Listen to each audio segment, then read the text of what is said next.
Hello everyone, welcome back to my channel, and in this video I'm going to teach you first chapter of class 12 geography, that is human geography, nature and scope. In this chapter we are going to discuss about relationship between humans and nature. We will study about human geography and about determinism, possibilism and neodeterminism. Okay, so without wasting any further time, let's get started. So here definition of geography is given, that is geography as a discipline is a field of study is integrative, empirical and practical. That is, when we study geography, it is integrative. Integrative means combination of facts, and empirical means experiments, and practical means something which we do practically in our life. So means that geography is combination of facts, experiment and practical. Okay, thus the reach of geography is extensive, and each and every event or phenomena which varies over space and time can be studied geographically. That means that the reach of geography, that the area of geography which it covers is very extensive, and each and every phenomena which occur over space can be studied in geography. The physical geography's definition is given, that is physical geography studies physical environment. That means physical geography में हम physical environment के बारे में पढ़ते हैं. Physical environment जैसे climate हो गया, टेरेंस हो गया, प्लेन्स हो गए, माउंटेन्स हो गए, एक्सेट्रा. और ह्यूमन जोग्राफी में हम क्या पढ़ते हैं? Human geography studies relationship between physical, natural and human world. Physical geography में हम केवल फिजिकल इन्वायरमेंट के बारे में पढ़ते हैं, पर ह्यूमन ज्योग्राफी में हम पढ़ते हैं रिलेशनशिप बिटवीन फिजिकल यानी कि माउंटेन्स, टेरेंस और प्लेन्स, नेचुरल यानी कि हो गए हमारी लैंड, सॉइल और सन, ये सब नेचुरल में आ गए. ह्यूमन वर्ल्ड्स यानी कि हम इंसान और हम इंसान के द्वारा बनाए हुए फीचर्स. ठीक है, ह्यूमन ज्योग्राफी में हम सब कुछ पढ़ते हैं. Human geography is a broad, in that we study relationship between physical environment, natural environment and human world. Okay, and we also study spatial distribution of human phenomena and how they come about. यानी कि human phenomena कैसे space में distribute हुआ है, कहाँ पे क्या चीज़, कहाँ पे माउंटेन्स हैं, कहाँ पे प्लेन है, कहाँ पे क्या है, कहाँ पे कैसा क्लाइमेट है, ये सब स्टडी करते हैं. और ये सब आया कहाँ से, ये सब हम ह्यूमन ज्योग्राफी में स्टडी करते हैं. So in beginning there were lot of debates whether geography should be law making or theorizing. Law making means nomothetic and theorizing means ideographic. Or whether geography should be regional or systematic approach. That means whether geography should follow regional approach or systematic approach. Regional approach means when whole earth is divided into different small regions and then information is collected from those regions collectively. And systematic means when earth is treated as a one organism and information is collected systematically. First को use करके nature को describe करते हैं, जैसे कि face of earth, eye of storm, mouth of river, nose of glacier, neck of isthmus. Isthmus क्या होता है? स्थमस एक वाटर बॉडी, स्थमस एक लैंड होती है, मतलब दो वाटर बॉडीज़ के बीच में एक छोटा सा लैंड एरिया जो उन वाटर बॉडीज़ को डिवाइड करता है, उसको बोलते हैं स्थमस. उसके बाद में profile of soil, villages, towns को डिस्क्राइब किया जाता है ऑर्गेनिज्म ऑफ नेचर. उसके बाद में जो रोड्स होते हैं, ट्रांसपोर्ट नेटवर्क्स होते हैं, उनको बोला जाता है आर्टरीज ऑफ सर्कुलेशन. जो ट्रांसपोर्ट नेटवर्क होते हैं यानी कि जो कनेक्ट करते हैं पूरे अर्थ को, उनको बोला जाता है आर्टरीज ऑफ सर्कुलेशन. जैसे हमारे हार्ट के अंदर आर्टरीज काम करती है ना, ब्लड को इधर से उधर पहुंचाने का, वैसे ही पीपल को इधर से उधर पहुंचाने का काम ट्रांसपोर्ट करता है अर्थ में, इसीलिए उसको आर्टरीज ऑफ सर्कुलेशन बोला जाता है. फिर कुछ जियोग्राफर्स हैं जिन्होंने ह्यूमन जियोग्राफी को डिस्क्राइब किया है. पहले है रैडजल को कहा जाता है father of geography, father of human geography. उन्होंने डिस्क्राइब किया है human geography is synthetic study of relationship between human societies and earth surface. इन्होंने एम्फेसिस कहाँ पे दिया है? सिंथेटिक पे. सिंथेटिक का मतलब होता है नेचुरल से अलग हटके, यानी कि इन्होंने नेचर को एम्फेसाइज नहीं किया है. इसका मतलब ये पॉसिबल के फेवर में थे, पॉसिबिलिज्म के फेवर में थे. पॉसिबिलिज्म क्या होता है आगे बताएंगे। तो इन्होंने कहा है कि जो ह्यूमन ज्योग्राफी है वो सिंथेटिक स्टडी है ह्यूमन के बिहेवियर को और नेचर के बिहेवियर को। इनका मेन फोकस कहाँ पे है, सिंथेसिस पे है, ये याद रखना है। फिर एक LNC सैम्पल है, ये किसके फेवर में थे, डिटर्मिनिज्म के फेवर में थे। तो इन्होंने डिफिनेशन दी है, human geography is the study of changing relationship between unresting man and unstable man earth. यानी कि इन्होंने बताया है कि ह्यूमन ज्योग्राफी है वो रिलेशनशिप को स्टडी करता है किसके बीच में, अनरेस्टिंग मैन के बीच में, यानी कि वो मैन जो कभी रेस्ट नहीं करता है, न्यू इन्वेंशंस करते रहता है, और अनस्टेबल अर्थ, जो अर्थ है वो स्टेबल नहीं है, वो भी अपने आप को चेंज करता रहता है। और इनका फोकस कहाँ पे था, डायनेमिज्म पे, इनका फोकस था डायनेमिज्म पे। और फिर एक और जियोग्राफर है वो है पाउल विदाल दे ब्लाचे। ये कहाँ के हैं, ये है फ्रांस के। इन्होंने क्या कहा था, conception resulting from a more synthetic knowledge of the physical laws governing our earth and the relationship between the living beings which inhabited. इन्होंने कहा था कि फिजिकल लॉज को स्टडी करना, फिजिकल लॉज जो हमारी अर्थ को गवर्न करते हैं, फिर उनको स्टडी करके रिलेशन निकालना लिविंग बींग्स के बीच में और अर्थ के बीच में। ठीक है, तो दो डिफिनीशंस पूछी जाती है एग्ज़ाम में। पहले तो है ह्यूमन जियोग्राफी जो रेटजल ने डिस्क्राइब किया है, और दूसरा LNC सैम्पल। रेटजल जो थे उनको कहा जाता है फादर ऑफ ह्यूमन जियोग्राफी, और जो LNC सैम्पल थे वो थे डिटर्मिनिज्म के फेवर में, और ये थे पॉसिबिलिज्म के फेवर में। ठीक, फिर हम स्टडी करते हैं nature of human geography. Human geography का नेचर कैसा है।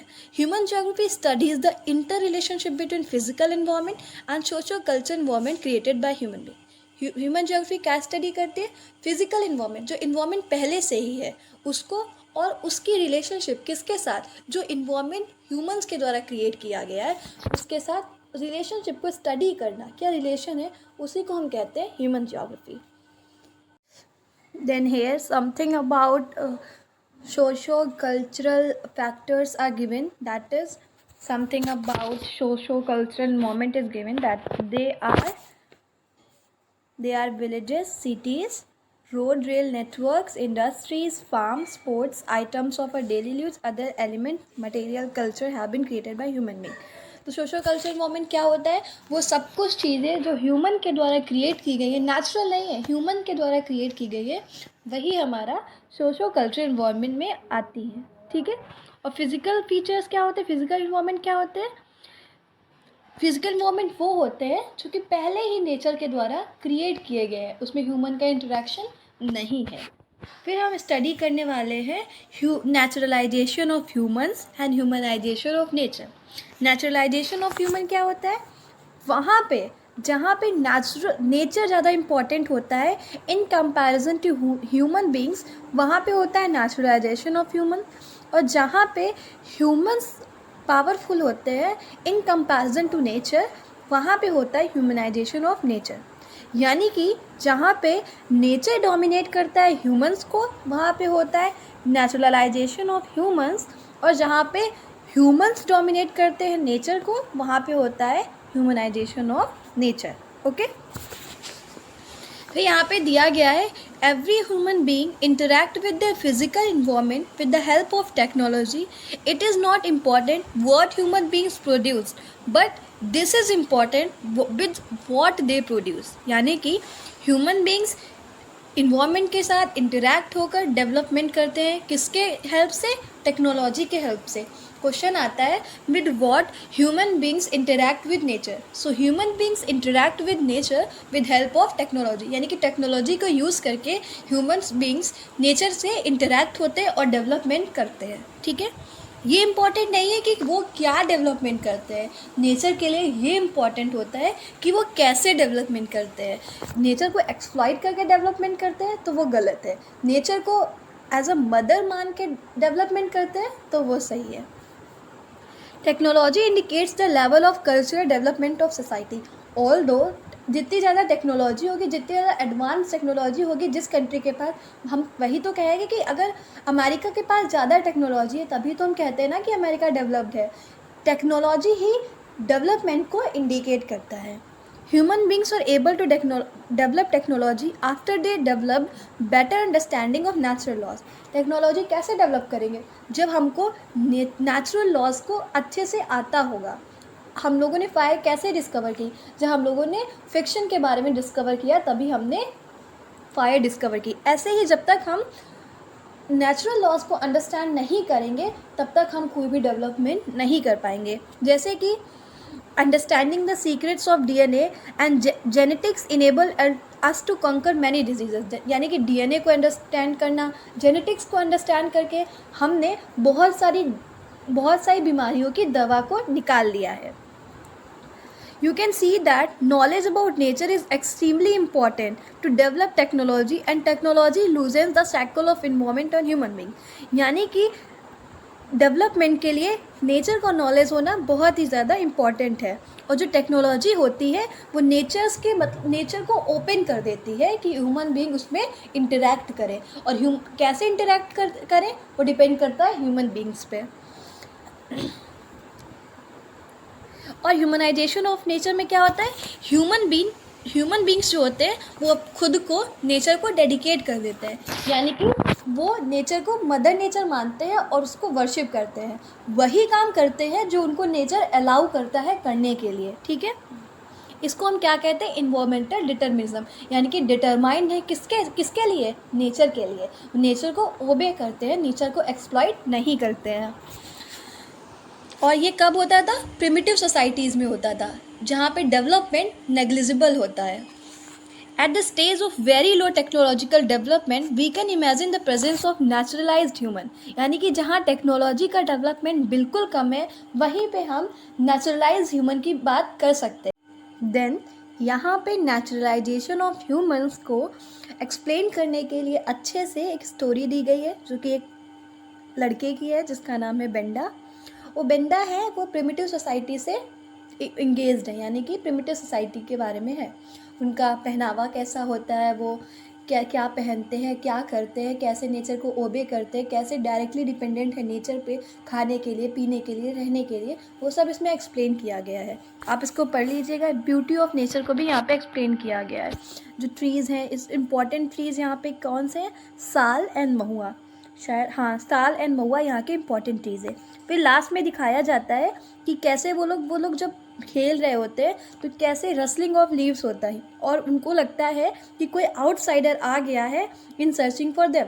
यानी कि उनको एक्सप्लॉइट करने के लिए कोई आउटसाइडर्स आ गया. आउटसाइडर कौन है?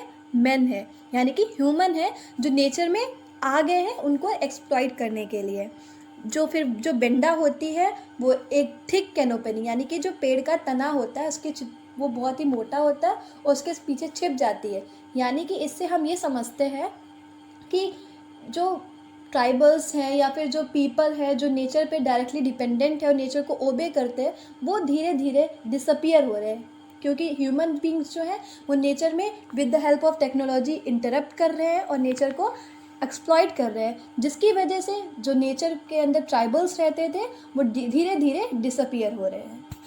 फिर यहाँ पे दिखा गया है the story in the box represent the direct relationship of household belonging to an economically primitive society with nature.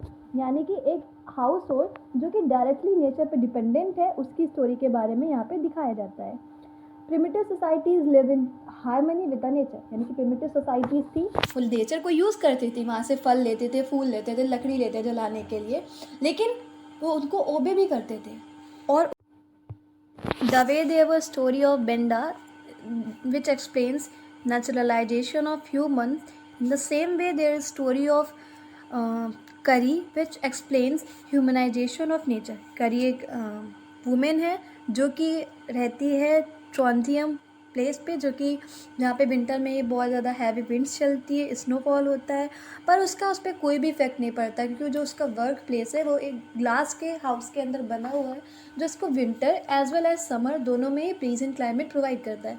This is possible with the help of development of resources, जो कि इधर से उधर एक जगह से दूसरी जगह जो कि बहुत दूर है, with the help of light with in few minutes वो वहाँ से पहुँच जाती है और रात को फिर अपने घर आ जाती है to watch her favourite television show. यानी कि कैसे ह्यूमंस ने नेचर को अपने कंट्रोल में कर लिया है, सब कुछ ह्यूमंस के कंट्रोल में है, ये यहाँ पे explain. Then a question is asked how such life style is possible, यानी कि इतना कैसे मतलब डेवलपमेंट पॉसिबल हुआ है, कैसे इतना ह्यूमन जो है इतना आराम से रह रहे हैं, ये किससे पॉसिबल हुआ है? टेक्नोलॉजी की मदद से। टेक्नोलॉजी से की ही मदद से जो ह्यूमंस होते हैं वो नेचर के शैकल्स को लूजन कर देते हैं और उसमें इंटरप्ट करके डेवलपमेंट कर लेते हैं। अब ये हो गया पॉसिबिलिज्म और डिटर्मिनिज्म। या डिटर्मिनिज्म में क्या होता है, जो ह्यूमंस होते हैं वो नेचर को ओबे करते हैं, वर्शिप करते हैं, डेवलपमेंट करते हैं, रहते हैं, लेकिन नेचर की लिमिट्स में रहकर। यानी कि वो नेचर जो होता है ह्यूमंस को डोमिनेट करता है और नेचर ही पावरफुल होता है। Whereas in possibilism humans are powerful, they control whole nature, they with the help of technology they interrupt in nature and make development and those development which can harm the nature. यानी कि वो development करते हैं, possible से possible development करते हैं बिना nature को देखे हुए कि नेचर पे क्या इम्पैक्ट पड़ रहा है। ठीक, और इन दोनों को रख के एक बीच का वो जो डिसीजन निकाला है, एक बीच का अप्रोच निकाला है, उस अप्रोच को कहते हैं नियो डिटर्मिनिज्म, जो कि किसके द्वारा एड्रेस किया गया था? ग्रिफिन टायलर के द्वारा, जो कि एड्रेस किया गया था ग्रिफिन टायलर के द्वारा। रिफ्लेक्ट मिडिल पाथ, मध्यम वर्ग, यानी कि मिडिल पाथ को रिफ्लेक्ट करते हैं, ना ही पॉसिबिलिज्म और ना ही इन्वायरमेंटल डिटर्मिनिज्म, यानी कि बीच के पाथ को रिफ्लेक्ट करते हैं, जिसको कहा जाता है न्यू डिटर्मिनिज्म। क्या कहा जाता है? न्यू डिटर्मिनिज्म और stop and go determinism.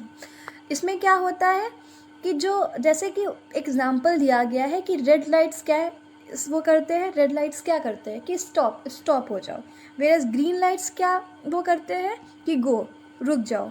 The concept shows that neither there is a situation of extreme necessity not there is a situation of extreme freedom. यानी कि रेड लाइट्स क्या कहते हैं कि रुक जाओ और ग्रीन लाइट्स कहते हैं कि जाओ। यानी कि ना ही वहाँ पे एक्सट्रीम पॉसिबिलिज्म है और ना ही वहाँ पे एक्सट्रीम डिटर्मिनिज्म है। In the same way new determinism में क्या होता है, ना ही बिल्कुल तुमको नेचर को ओबे करना है कि डेवलपमेंट ना हो सके, और ना ही तुमको नेचर को हार्म करके एज पॉसिबल तुमको डेवलपमेंट करना है। यानी कि डेवलपमेंट करना है विद इन द लिमिट्स, जो कि नेचर को हार्म ना पहुंचाए। एक मिडिल पाथ हम लोग को चूज़ करना है। हमको नेचर को भी केयर करना है। पहले ही ओजोन लेयर डिप्लीशन इतना ज़्यादा हो रहा है, ग्लोबल वार्मिंग हो रही है, किसके द्वारा? डेवलपमेंट के ही द्वारा। तुमको डेवलपमेंट करना है पर विद इन द लिमिट्स करना है। ठीक है, फिर human geography through the times of corridor. The process of adaptation, adjustment with the modification of environment started with the appearance of human beings over the earth's surface. जैसे ही human beings earth surface पे आए, उन्होंने अर्थ में modification करना start कर दिया। अर्थ को मतलब रहेंगे तो कुछ ना कुछ तो खाएंगे ही, कुछ ना कुछ तो पहनेंगे ही, इसलिए जैसे ही ह्यूमन बींग्स अर्थ पे आए उन्होंने एज अकॉर्डिंग टू देम अर्थ को मॉडिफाई करना चालू कर दिया। If we imagine the beginning of human geography with the interaction of environment in human beings, it has roots deep in the history. Thus, the concern of human geography has a long temporal continuum without the approach of articulate them have changed over time. यानी कि जैसे पहले था वैसे अब नहीं है। जैसे पहले लोग नेचर को वर्शिप करते थे वैसा अब नहीं है। डायनेमिज्म क्या होता है? चेंज ओवर टाइम, यानी कि जैसे पहले था वैसे अब नहीं है, और जैसे अब है वैसे इन फ्यूचर नहीं होगा। ठीक है, सबसे इम्पॉर्टेंट चीज़ जो इसमें है वो ये है 3 स्कूल ऑफ थॉट्स। पहला है वेलफेयर, दूसरा है रेडिकल और तीसरा है बिहेवियर। ये ज़रूर स्टडी करना है। तो वेलफेयर अप्रोच में क्या होता है? वेलफेयर और humanistic school of thought. Welfare को एक और भी बोलते हैं, उसका नाम होता है ह्यूमनिस्टिक अप्रोच ऑफ थॉट। ये आ सकता है। तो इसमें क्या होता है, it is mainly concern with different expect of social wellbeing. यानी कि मेनली किस पे फोकस करता है? सोशल वेलबींग पे। इसका नाम ही है वेलफेयर। वेलफेयर मतलब सोशल वर्क। तो ये किससे कंसर्न है? Social wellbeing of people. These included expect such as housing, health and education. Geographers have studied already introduce as geography of social wellbeing in the post graduate curriculum. यानी कि इसमें क्या होता है, इसको हम ये भी कह सकते हैं कि मिनिमम नीड अप्रोच कह सकते हैं। यानी कि सोशल वेलफेयर हो, सबको हाउस प्रोवाइड हो, सबके पास शेल्टर हो, सबके पास खाने के लिए चीज़ें हो, सोशल वर्क हो, वो कहाँ पे आता है, वेलफेयर और ह्यूमनिस्टिक अप्रोच ऑफ थॉट। फिर रेडिकल क्या है, radical school of thought employed Marxian theory to explain the basic cause of poverty. यानी कि जो रेडिकल स्कूल ऑफ थॉट्स है वो किससे रिलेटेड है, मार्क्सियन थ्योरी से, जिसने क्या एक्सप्लेन किया है कि पॉवर्टी की कॉज क्या है, डिप्राइवेशन ऑफ सोशल इक्वलिटी कितनी है सोसाइटी में, और उन सब प्रॉब्लम्स को टैकल करने के बारे में भी बताया है। यानी कि जो ये पॉवर्टी है और ये जो इनइक्वलिटीज़ हैं, कास्ट डिस्क्रिमिनेशन है, ये सब का मेन रीज़न क्या है, कैपिटलिस्ट सोसाइटी। मार्क्सियन थ्योरी में क्या एक्सप्लेन किया गया है कि जो ये पॉवर्टी है और ये इनइक्वलिटीज़ हैं, इसका बेसिक रीज़न है कैपिटलिस्ट सोसाइटी। तो radical school of thought employed Marxian theory to explain the basic cause of poverty, social inequalities and deprivation, and that is capitalist society. ठीक है, अब थर्ड आता है behaviour school of thought led great emphasis on the lived experience and also on the perception of space by social categories based on ethnicity, race and religion. Behaviour school of thought में क्या होता है, जिसका main emphasis इस पे होता है lived experience and also on the perception of space and social categories. यानी कि यहाँ पे सोशल डिफरेंसेस को एलिमिनेट करने के बारे में भी बताया गया कि एथनिसिटी, रिलीजन और ये जो रेस, सबको हटा के हमको डेवलपमेंट करना है। यानी कि डेवलपमेंट जो हो उसको रिलीजन, रेस या फिर किसी कास्ट के बेसिस पे ना हो। ठीक है, फिर हम चलते हैं फील्ड्स एंड सब फील्ड्स ऑफ ह्यूमन जियोग्राफी। तो ह्यूमन जियोग्राफी के क्या क्या फील्ड्स हैं, आपको पता ही कि जियोग्राफी होता है वो मदर डिसिप्लिन होता है, यानी कि जिसके एक फील्ड नहीं हज़ारों फील्ड्स होते हैं। तो उन्हीं फील्ड्स के बारे में हमको स्टडी करना है। Human geography as you have attempts to explain the relationship between all the elements of human life. जैसे ह्यूमन जियोग्राफी ने एक्सप्लेन किया है सारे एलिमेंट्स ह्यूमन लाइफ के। तो ये इंटरडिसिप्लिनरी सब्जेक्ट है, इंटरडिसिप्लिनरी सब्जेक्ट है, यानी कि जो एक ही चीज़ से रिलेटेड नहीं है, बहुत सारी डिसिप्लिन से रिलेटेड है। सोशल साइंस हो गया, इकोनॉमिक्स। यहाँ पे एक टेबल दी गई है जिसका नाम है broad stages and thrust of human geography. यानी कि पहले क्या था, अब क्या है, और कैसे कैसे अप्रोचेस डेवलप होते गए, वो इस टेबल में हम पढ़ेंगे। तो पहला है early colonial period. Early colonial period में क्या था, एक्सप्लोरेशन एंड डिस्क्रिप्शन, बहुत इंपॉर्टेंट है। अर्ली कॉलोनियल पीरियड में था एक्सप्लोरेशन एंड डिस्क्रिप्शन, और एक्सप्लोरेशन एंड डिस्क्रिप्शन के अंदर क्या आता है, with the interest of trade, यानी कि ट्रेड को मोटिव बना करके डिस्कवरी की गई और न्यू न्यू एरियाज़ के बारे में जानकारी निकाली गई। और जो जियोग्राफर्स थे उन्होंने जो डिस्कवरी की वो ज़्यादा से ज़्यादा डिस्कवरी कब हुई थी, अर्ली कॉलोनियल पीरियड में। फिर आता है हमारा लेटर कॉलोनियल पीरियड, यानी कि कॉलोनियल पीरियड के जो लास्ट में था, उस लास्ट में क्या अप्रोच था, रीजनल अप्रोच। रीजनल अप्रोच के अंदर क्या आता है कि एरियाज़ को डिफरेंट रीजन्स में डिवाइड कर देना। बहुत बड़ा एरिया होगा तो उसको स्टडी करना पॉसिबल नहीं होगा, डिफरेंट रीजन्स में डिवाइड कर देना, फिर उनकी इन्फॉर्मेशन को गैदर करना, उसके बारे में जानकारी निकालना, ये अप्रोच था रीजनल एनालिसिस का। उसके बाद में हम आते हैं 1930s through the inter war period, यानी कि जब वॉर हो रहे थे वर्ल्ड में, तब का क्या अप्रोच था, areal differentiation. The focus was on identifying the uniqueness of any region and understanding how and why it was different from the other. Areal differentiation में क्या होता है, किसी एक एरिया की यूनिकनेस के बारे में जानना, और ये जानना कि ये एरिया इतना डेंस क्यों है और ये पूरे वर्ल्ड से डिफरेंट क्यों है, इतना यूनिक क्यों है, ये किस में आता है, एरियल डिफरेंशिएशन के अंदर। यानी कि ये कब हुआ था, 1930s through the inter war period. जब इंटर वॉर पीरियड हो रहा था तब एरियल डिफरेंशिएशन अप्रोच फॉलोड हुआ था, जिसके अंदर किसी एरिया की यूनिकनेस को जाना जाता है और वो डिफरेंट क्यों है पूरे वर्ल्ड से, ये भी देखा जाता है। फिर आते हैं 1950s एंड लेट 1960s। इसमें क्या था, spatial organization marked by the use of computer, sophisticated statistical tool. यानी कि इसमें क्या होता है, स्पेशियल ऑर्गेनाइजेशन, यानी कि डेवलपमेंट होना स्टार्ट हो गया था, कंप्यूटर्स आ गए थे, स्टैटिस्टिकल टूल्स आ गए थे, फिजिक्स के लॉज इंट्रोड्यूस हो रहे थे, और क्वांटिटेटिव रिवोल्यूशन। पूछा जा सकता है कि किस फेज़ में, किस अप्रोच में क्वांटिटेटिव रिवोल्यूशन आया था। तो स्पेशियल ऑर्गेनाइजेशन फेज़ में अप्रोच में क्वांटिटेटिव रिवोल्यूशन आया था। और इस अप्रोच का मेन ऑब्जेक्टिव क्या था?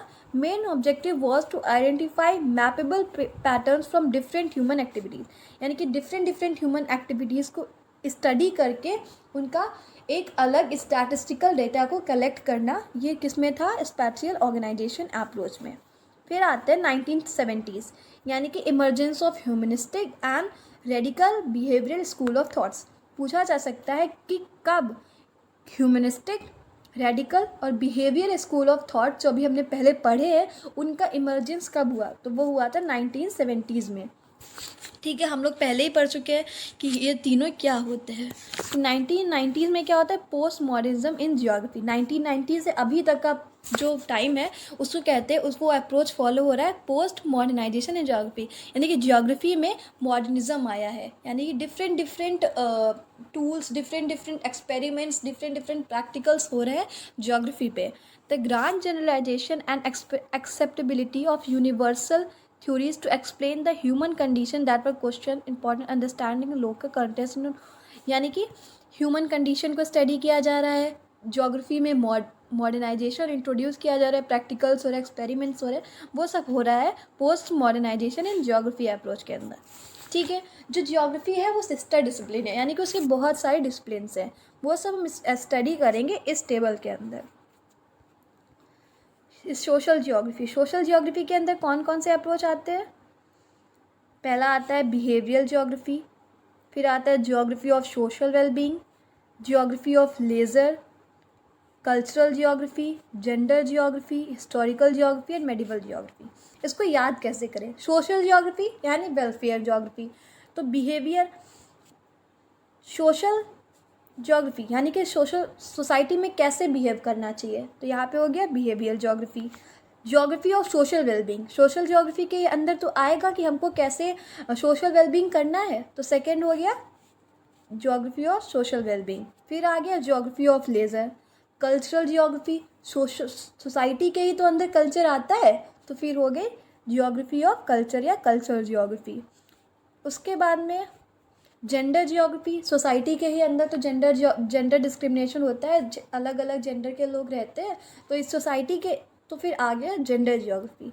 अब जो हिस्टोरिकल जियोग्राफी है वो भी हमारा सोसाइटी के ही अंदर आता है, सोशल जियोग्राफी के अंदर ही हमारा हिस्टोरिकल जियोग्राफी भी आता है। उसके बाद में मेडिकल जियोग्राफी भी सोशल जियोग्राफी के अंदर ही आता है। तो ये सब फील्ड्स है किसकी? सोशल जियोग्राफी की। फिर आते हैं अर्बन जियोग्राफी की। अर्बन जियोग्राफी की कोई भी सब फील्ड नहीं है। उसके बाद में हम आते हैं पॉलिटिकल जियोग्राफी की। पॉलिटिकल जियोग्राफी में दो सब फील्ड है, पहला तो इलेक्टोरल जियोग्राफी, फिर मिलिट्री जियोग्राफी। इलेक्टोरल जियोग्राफी और मिलिट्री जियोग्राफी क्या होती है? इलेक्टोरल जियोग्राफी में होता है कि कैसे इलेक्ट होते हैं हमारे रिप्रेजेंटेटिव। पॉलिटिक्स ही तो होता है ना, पॉलिटिक्स ही में ही तो हम अपने रूलर्स को इलेक्ट करते हैं ना, किसके द्वारा? इलेक्शन के द्वारा। इलेक्शन पॉलिटिक्स को ही हम इलेक्टोरल पॉलिटिक्स कहते हैं।